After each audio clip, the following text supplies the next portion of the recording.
नमस्कार. आपल्या उजनी धरण अपडेट न्यूज चॅनलमध्ये आपल्या सर्वांचं मनापासून स्वागत. आज 31 जुलै 2026.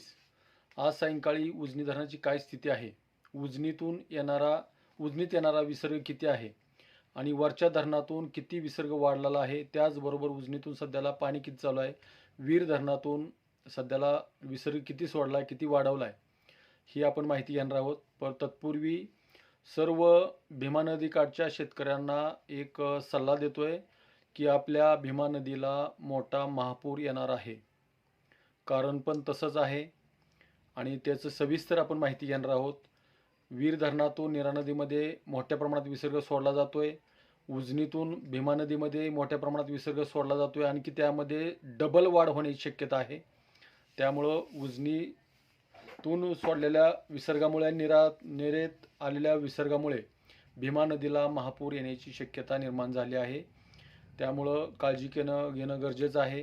प्रत्येक ठिकाणचं बंधारं, रस्तं, पूल पाण्याखाली जाणार आहेत. त्यामुळं काळजी करूनच आपलं नदीच्या परिसरामध्ये वावरावं. तर आता जे आकडेवारी जर बघितली संध्याकाळची, तर एकूण पाणीसाठा हा 116.40 TMC आणि उपयुक्त पाणीसाठा 52.75 आणि टक्केवारी 98.46% आहे.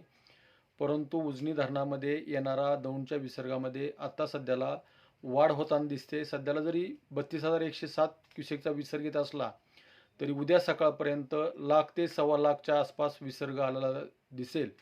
कारण पण तसंच आहे. कारण त्या गोष्टीचा अंदाज घेऊन भीमा नदीमध्ये उजनीतून जवळपास 81,600 क्युसेकचा विसर्ग सोडलेला आहे.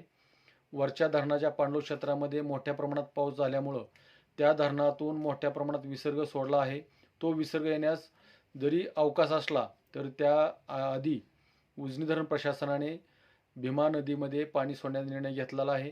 कारण त्या धरणातून जवळपास 1,53,711 क्युसेकचा विसर्ग सध्याला उजनीच्या दिशेने येतोय.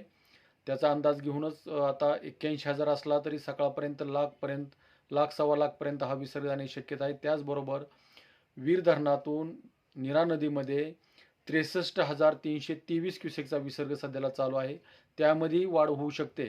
कारण गुंजवणी धरणातून 2,711, नीरा देवधर धरणातून 15,624 क्युसेकचा विसर्ग सोडला जातोय. त्यामुळे नीरा नदीमध्ये वीर धरणातून कदाचित संध्याकाळपर्यंत 80-90 हजारापर्यंत विसर्ग जाण्याची शक्यता नाकारता येत नाही.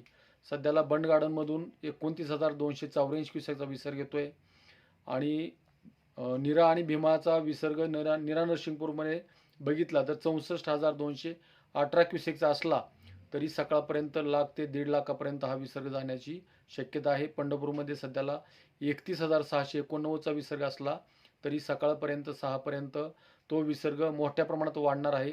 रात्रीत पाणी वाढणार आहे. कारण पण तसंच आहे. वरची जर धरणं बघितली, 19 धरणापैकी जवळपास 17 धरणातून 1,53,711 क्युसेकचा विसर्ग सोडला आहे. त्यामध्ये येडगावमधून 1,000, वडजमधून 4,000, डिंबेमधून 8,500, घोडमधून 15,000, चिलेवाडी 1,126, कलमोडी 3,674, चासकमानमधून 19,680, भामासखेडमधून 9,900, वडिलेमधून 3,592, आंध्रामधून 1,353, पवनामधून 8,400, कासारसाईमधून 1,800, मुळशीमधून 8,800, परत पानशेतमधून 18,115, वरसगावमधून 5,200 आणि खडकवासल्यातून सगळ्यात जास्त विसर्ग हा 43,571 क्युसेकचा विसर्ग सध्याला सोडला जातोय. त्यामुळं उद्या येणाऱ्या काळामध्ये भीमा नदीमध्ये प्रचंड पाणी येणार आहे. ठिकठिकाणचं बंधारे, आतापर्यंत बरेच बंधारे पाण्याखाली गेले असतील, परंतु राहिलेले बंधारेही पाण्याखाली जाणार आहेत. ठिकठिकाणचा गावाचा संपर्क तुटणार आहे. त्यामुळं इथून पुढच्या काळामध्ये नदीकाठच्या शेतकऱ्यांनी, गावकऱ्यांनी काळजी घेणे गरजेचं आहे. तर अशाच उजनीच्या ताज्या घडामोडीसाठी, ताज्या अपडेटसाठी आपल्या उजनी धरण अपडेट न्यूज चॅनलला लाईक करा, सबस्क्राईब करा, शेअर करा. उजनी धरण अपडेटसाठी बेंबळेहून सिद्धेश्वर शिंदे. धन्यवाद.